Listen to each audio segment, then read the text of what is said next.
Webcast News is back.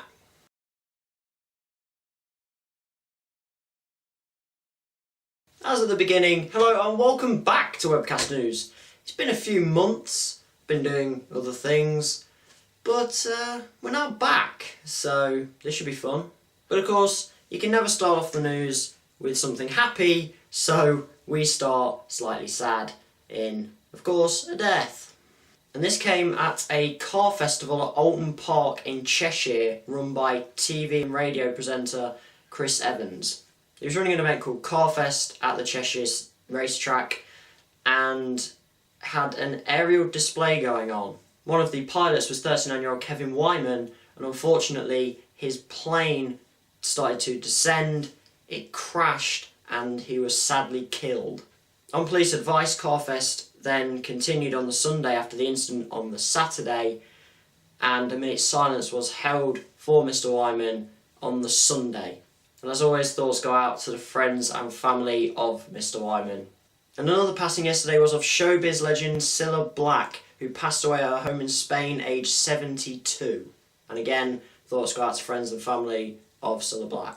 And also over the weekend, because I'm a fan of sport, UFC 190 took place, and Ronda Rousey destroyed yet another opponent, this time in 34 seconds, with it being Beth Correa this time, to defend her title.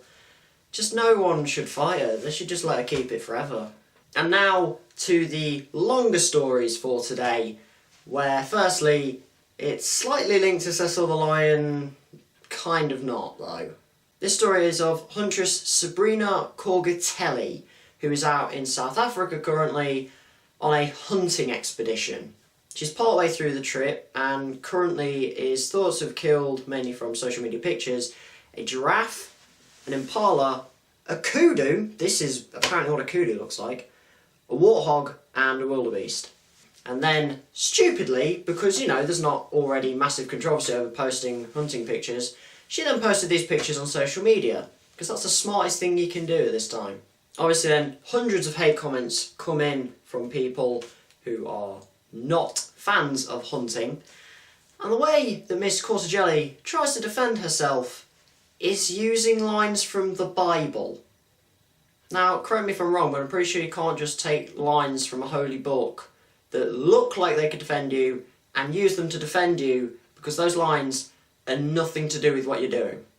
In one of the posts that she makes, she mentions a place called Old Days Safari, which is the place that have been helping her to kill these animals.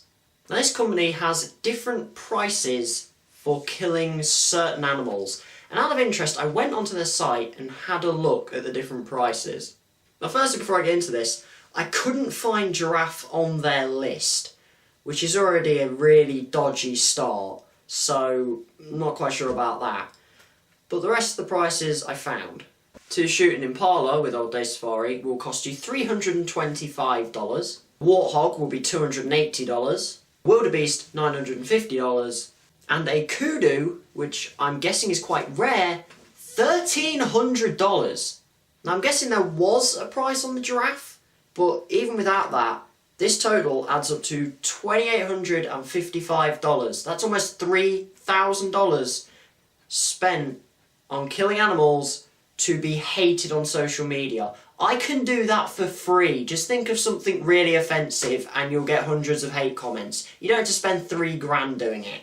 And finally for today's video, I thought I'd take a look at Windows 10, which was released on the 29th of July, so last Wednesday. And they reported that after 24 hours, they already had 14 million users. Now, I haven't actually got Windows 10 yet, although I have ordered it. And if you actually do search Windows 10 in the news, you mainly get articles of how you can try and skip the queue. But I'm not going to do that because, well, it doesn't really matter, really, but I'm just not. So, a little question for you. If you have got this far through the video, then, 1, thank you. But 2, if you do have Windows 10, tell me what you think of it. Is it better than Windows 8? Is it worse? I know the Cortana feature is supposed to have been added in, so you can just speak what you want to find. That should be fun. But just what do you think of Windows 10 at the moment? So that is it for today's video on Webcast News. As I said, I'm back now with the videos. Hopefully they'll be going up every single weekday, so they should be on tomorrow and then throughout the week and then from then on. If you do like this video, please hit that like button, hit the subscribe button as well, that's always a very nice thing to see, and thank you for watching.